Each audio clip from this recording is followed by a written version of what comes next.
Welcome to the For the Love of the Game podcast with Johnny K. This is episode 18, Rink Tour. In this episode, recorded in Winnipeg, John talks about the For the Love of the Game brand and his goal to tour as many hockey rinks as possible across North America, plus some stories of John's own time around rinks in his younger years. Let's get into it. For the love of the game, we rise, we play. Episode 18, John Collius for the Love of the Game podcast. Thanks for listening, everyone. Hope you had a great January. This podcast in February is coming to you live from Winnipeg, Manitoba. I'm in the hotel room, and I'm on a 3-day breakaway. A little bit of a vacation for Kay. It was either the Mine Riviera or Winnipeg. I'm in Winnipeg. What am I doing here? I'll let you know. But it started off with a great Jets game. I'm going to give props to my buddy Trevor Wiley. Gave me some tips. He's a big Winnipeg Jets fan. He's in a bit of a slump right now along with the Jets. He's hoping they turn things around. But he gave me some great feedback on the hotel, the Radisson. It's just a quick walk. I don't even have to step outside. On an elevator, through the corridor. Now I'm at the rink where the Jets play. I did that last night. I had a great seat. It was the Vegas Golden Knights winning in overtime. I was able to see Marner play. And Jets fans went home sad, but I had a great experience. So that was night one in Winnipeg. And I also hit up a rink, and that's one of the reasons why I'm here. It's my idea. I mentioned it in my January episode on how I wanted to build and grow the brand organically for the love of the game. How do I do that? And I've always thought my old way of thinking, if you would have asked me 5 or 10 years ago, I would have said, I'm actually $1 million short. You know, I need to get the inventory and the sales force, and I need to be across Canada, and I need to be here, and I need to do this. You know what? I need the brand to grow organically. I need it to be known, and I thought the perfect idea for that was our rink tours. We've been doing rink tours for 3 years now on my social media. You'll see me post a rink that's probably within 3 hours away from my house in Durham, Ontario. I go on the rink, I take clips, I take pictures of the trophies, the banners, and then I put it out there. And we get great connections with that. We get likes, shares, follows, and we just tell the story. Tell the story. And when people see a rink, they'll think about maybe a time they went in there and they made a team or won a championship, or maybe they lost in overtime. Maybe that's the rink where they got cut. Maybe they got hurt. Maybe that's the rink that, good hockey memories come from. Rinks for me growing up as a kid, that was a breakaway. Going to the rink, I forgot everything else that was going on in my life. If there's anything bad at home, at the rink, boom. Blinders were on, and I had a good time. Be there all the time, collect pucks. I'd come home with about 13 pucks in my pocket because I'd be there all day, watching hockey from my 7 a.m. Pee Wee local league game in the morning all the way till 10 o'clock watching a Kincardine Canucks game or a Durham Thundercat game as a kid. So I thought that building on these rink tours could be a good vehicle to connect with people across Canada. So my content so far with rink tours has been in Ontario, but I wanted to start a Canadian tour. And I know that seems really like a big goal, but a timeline hasn't been set. It's just an idea. Could take me 2 years, could take me 3 years to get everywhere, but I'd like to hit every province and territory in Canada. I'd like to get to some hometown rinks. I want to get some footage, and that way I feel like I can connect with the people that live in that area, and maybe they suggest other rinks, and then maybe people from Winnipeg and Manitoba see that I've been out here and I made the trip. Maybe they'll suggest rinks that I want to go to in Alberta and Saskatchewan and so on. So that's the whole gist of it, and that's what the brand is for me, for the love of the game. Like I mentioned before, it puts the blinders on for me. It's there when when I was feeling sad, I go to the rink. It's there on happy times. I've learned a lot of lessons. I've done some coaching. I've watched a lot of hockey, and I feel like this idea could help grow the brand. So growing organically, and today was a good start for me. Went to a few rinks here in Winnipeg, got some great footage, and I met a lot of good people. And we'll be posting that soon, and I'll see how that idea works. In the meantime, I thought I'd get a haircut while I was in Winnipeg. And if I'm like everybody else, I just hit Google. I said barber shops near me, and there was one 600 meters away. And I walked in, and all 4 guys basically stopped on their tracks, and they all started kind of giggling, but they're all African, and didn't speak. They're all speaking a different language, and they're kind of giggling. But I knew I was in the right spot. Good guys. I sit down in the chair. Did you know in Africa on January 7th that some of them celebrate Christmas? That's Christmas, because the gentleman cutting my hair, he said he just called home. It was 7 in the evening. They're all celebrating Christmas, and he's just about to cut my hair. So we had a good conversation. He asked me, what do you want done with your hair? And I kind of said, you know what, just to shorten it up a bit. Then he pointed to the wall, and there's 100 different haircuts. So I settled with 46. It looked like the high fade, but I call it the Lance Corporal Dawson. Like, I'm going to order a code red anytime now. And the other thing is, I didn't know that I had 2 rolls in the back of my head. I knew I had 1, but as I was sitting in the barber chair, which I documented the whole thing, I'm going to post it with his permission. I asked him if he was cool with it. He goes, video away. And I was sitting in the chair looking straight, and I can see the reflection through the mirror, through the other mirror. I can see the back of my head. What a mess. There's 2 lines in it. It's crazy. I knew I had 1 roll, but Charlie and Jack are going to have a heyday when they see me. Yeah, high fade, almost bald, and I do like it, though. I do like it. I'm not complaining. So if the gentleman that cut my hair sees this, I want you to know that I appreciate the haircut, and I'm going to have to fly out to Winnipeg to get my haircut moving forward. High fade, that was funny. I'll post about it. And I went for a walk today, hit a few rinks, and tomorrow I fly out. So yeah, going to gather some content. Will we know if this works?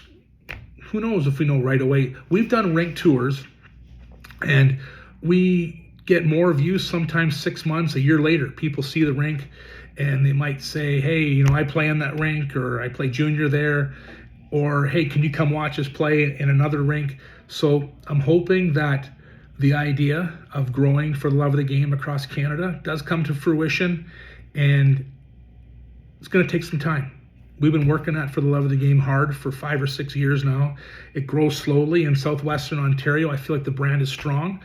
I get plenty of support from my friends. I get also support from others. So nothing better to see someone with the brand on and we don't know them. That makes me feel good. That means we're getting out there. So For the Love of the Game is important to me, and I hope you feel that the brand is something that you want to be part of, but if not, that's okay.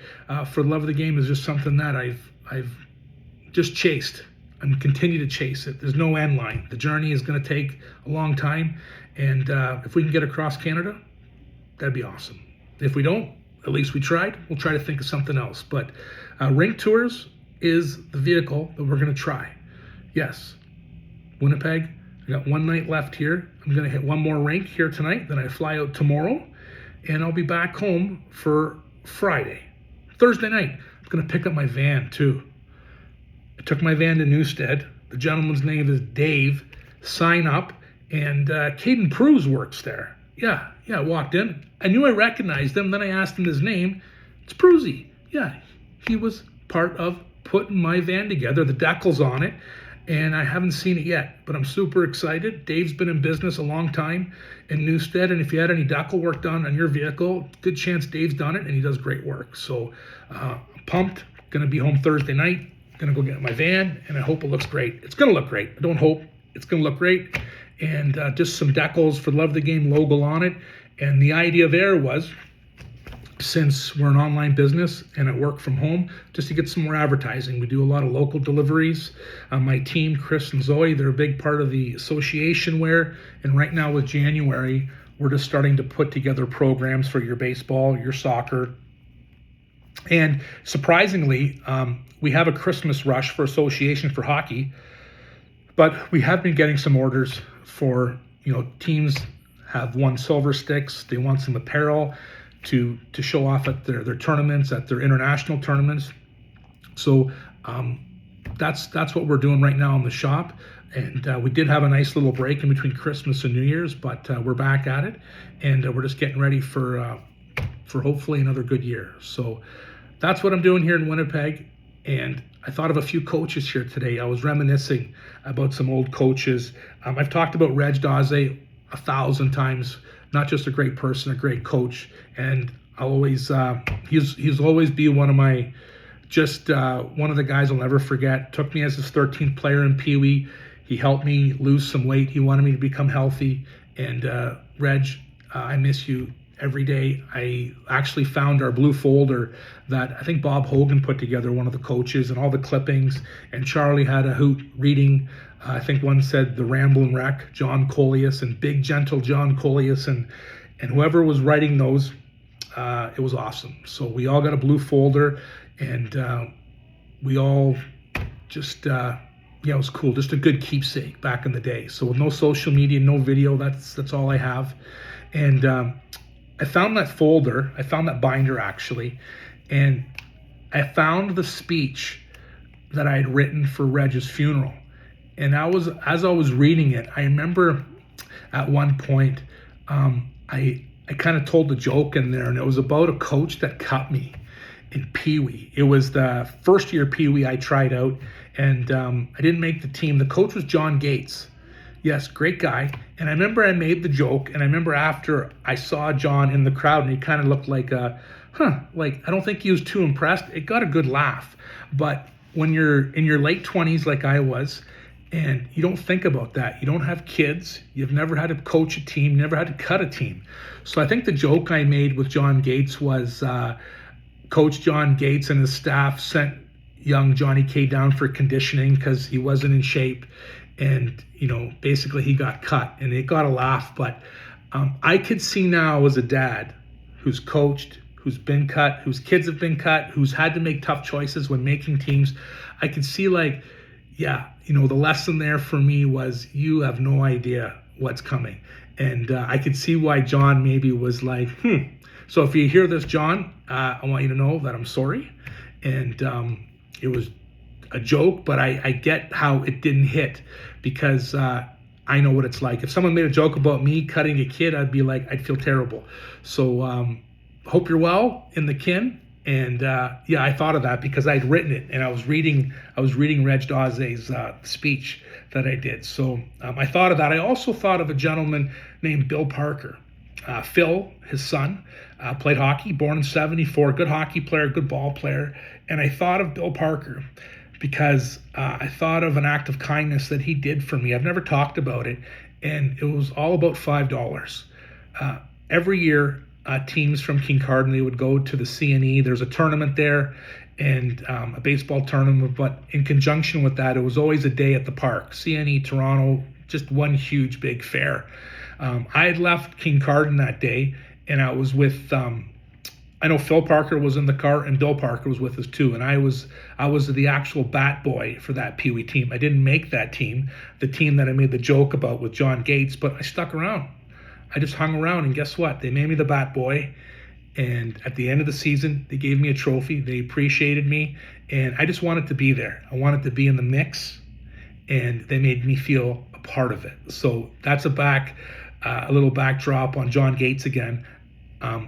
He made me his bat boy, and I'll never forget that. And I traveled with the team, and the one place I traveled was to the CNE. Bill Parker's in the vehicle. Johnny K had $25 in his pocket for a full day of rides and food, which depleted by about noon. Yeah, at the CNE, they used to have these kind of waffle things with ice cream in it. They're amazing. They were probably $5 or $6 back then. So the budget disappeared pretty quick. Bill realized I was out of money late in the day, so he threw me $5. And I remember that, and that got me through the rest of the day. And every time I would see Bill after, I'd be like, I got to get him that $5. I got to get him that $5. He never mentioned the $5 ever, because I would see Bill later at the arena years after. I'd see him. He'd be watching his son play hockey. I think Phil played a few games with the Walkerton Junior C team. I'd see him. I'd see him all the time. Hey, Bill, how are you? Hey, Bill. Hey, Bill. And every time I saw him, I kept thinking, at $5, I got to get him back his $5. But I knew that he probably didn't think I was going to get him the $5 back, nor did he care. He gave me $5. He knew that I needed it, and he didn't ask me for it. But a few years back, I thought, you know what, it'd be cool to reach out to Bill and just thank him for the $5 and just tell them that I never forgot that. But unfortunately, I saw that he passed away 2-3 years ago. I don't know exactly, but I just thought I wanted to share that, because when we're in a position where we're adults now, I have kids, and we can maybe help a kid out that needs some help. We should do that, and that's what Bill did. And I know Bill didn't expect me to give me the $5 back, but I thought of it, and So I wish I would have connected with him sooner to let him know how much I appreciate it, but I didn't. And that's just the story that I wanted to share with everyone on that, and just how important a role is of when you're coaching and you have players and they look up to you, and if you can help them any way you can. So that's my Bill Parker story. Another story I want to talk about was Kenny Mack. Called him the fridge. See, teams, when I was a kid, I wanted not to be at home as least as possible, that I would, if I didn't make a team, I would just hang around. And I wanted to be part of this Bantam hockey team. Dave Anderson was the coach, great guy, and Ken McDonald was the trainer, great guy. They call him the fridge. And I kept hanging around the room, and there was players on this team. They were older than me: Steve Beisel, Darren Mackey, Sean McKegney, Kyle McMillan. These were all kids that were older than me, but I became their official stick boy. I even got my own jacket. I went into Sportgo or Scoreboard Sports, and Harold and Linda Maurer set me up with a jacket. It said stick boy on the sleeve. And I was in their team picture. I remember that day, because we were going upstairs, and the fridge, Ken goes, "You need a jacket." So he took off his jacket, he gave it to me, and then he put someone else's on. I have the team picture. It was the Mahood Lumber Kings, and Kenny Mack would just take care of me. He would make sure that I got on the bus. I'd go to Walkerton. I wore dress pants. I remember one time I caught my pant in the door and just ripped it. He got a couple big safety pins. He pinned them up with me. Those were my stick boy dress pants. I wanted to dress up like the players. I remember one thing that I'll never forget. Kincardine Silver Stick, and Kincardine's playing Howick in the Silver Stick final. And that is the first time that there's a player for Howick. His name's slipping my mind right now, but played for the Windsor Spitfires, and I'll make sure I'll put it in the notes. But this guy wore Cooperalls number 5, and he had a cannon. And everyone that was at that championship game at first probably thought that Kincardine might walk away with it. They're playing Howick, the rink in the middle of nowhere, which I haven't done a rink review on. I'm going to get there one day. But I remember I wanted so bad for the Mahood Lumber Kings to win that game, and how crushing it was after. I remember I was so upset that I couldn't even go in the room. I was just sad, and I thought, maybe, what if Kincardine wins? Maybe they'll take me to the International Silver Stick, and that will be fun, and that will be just some more good memories. But I remember I just bolted. Actually, I went to the booth, got a couple hot dogs with onion, and then I cut through the Davidson Center, through the track, down to Wall Street, 826, and I made her home. But I was sad, and I was sad because I saw the other players, the team players that lost. They were sad too. They wanted to win too. But I remember it was 2 or 3 days later, there's a knock on my door, and it's Kenny Mack, the fridge. He's got a little trophy, his little MVP trophy. So there must have been some extra trophies after the tournament, and he had the know-all to get that trophy, brought it to my house. And he said, hey, I missed you after the game, but I just want to let you know how much we appreciated your help. And he gave me that trophy. And right then and there, that was another kind thing. And moving forward, I remember in the first junior C game, when I was playing for Montforest, when Kincardine got their franchise back, the Kincardine Bulldogs, Kenny Mack made a big sign for me that said, "Welcome home." And he had hung it up. And then the funny part about that is, the weeks leading up to that game, I was telling all my buddies on the Patriots that they're going to have signs for me, "Welcome home, Johnny." And lo and behold, I'm in warm-up, I see the sign, and I actually thought my buddies pulled a prank and put this sign up. So I just took it down, and then I find out it was the fridge that put it up. Kenny Mack put that up that said, "Welcome home, Johnny." So I went and put the sign back up, and I got him to sign it. And that's what type of a guy the fridge is. Those things that were done for me as a kid, being part of John Gates, the bat boy for that Pee Wee team, being the stick boy for the Mahood Lumber Kings, Kenny Mack, all those little things I'll never forget. And those were all acts of kindness. And I always say this, but if you're ever in a position to see if you can make a kid's day or make him feel a part of it, make her feel a part of it, that's our obligation. So for the love of the game, I'm John Coyce. I'm in Winnipeg, and I'm having a blast. And I'm glad that you listened to the podcast, and I can't wait to talk to you guys again next month. Cheers. Thank you. For the love of the game, we rise, we play.